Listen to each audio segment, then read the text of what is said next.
We all need to spend a lot of money just to live our lives.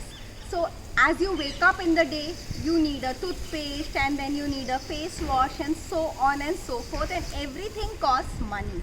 But then is it a cost or is it an investment? That is something you can ask yourself. Some things are maybe a cost because they're not adding any value to you, they are not making your life really better. It's just a basic maintenance thing which is not adding anything to you or just giving you quick fix kind of a result, whereas some things could be an investment. Now if you call it a cost or you call it an investment will depend on the way you look at it, your perspective to it.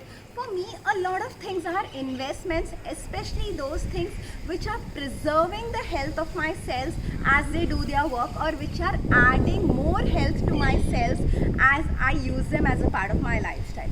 So today I would like to talk about styling tools.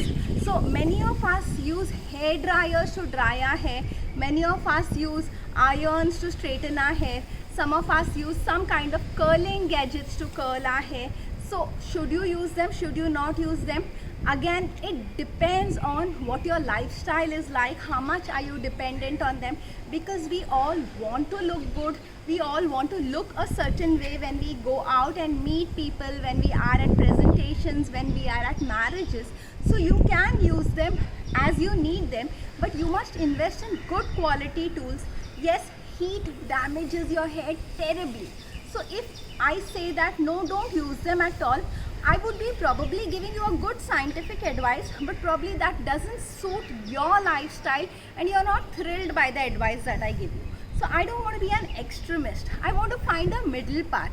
I want to give you something that adds to you or that doesn't take away from you. At the same time, I do not want it to seem to you like a punishment. I don't want to give you a long list of not to do's that will hamper your day to day. So here, please look at your styling tools, and if you have a styling tool that's not of a great quality, where you have picked up something which you haven't cared about, is it too hot, are the plates some ionized, or I do not know the terminologies, but somehow you could talk to a hairstylist about it, because styling is not my science, but I definitely know that there are some tools which do not have extreme heat, or where there is a thermostat that controls the heat. You have many settings where you can control the heat, and in moderate heat you can style your hair. Those are the tools I want you to invest in. Yes, they are expensive. They are much more expensive than the tools which do not have that kind of a thermostat. So you know that, the more the airbags in a car, the more expensive it is.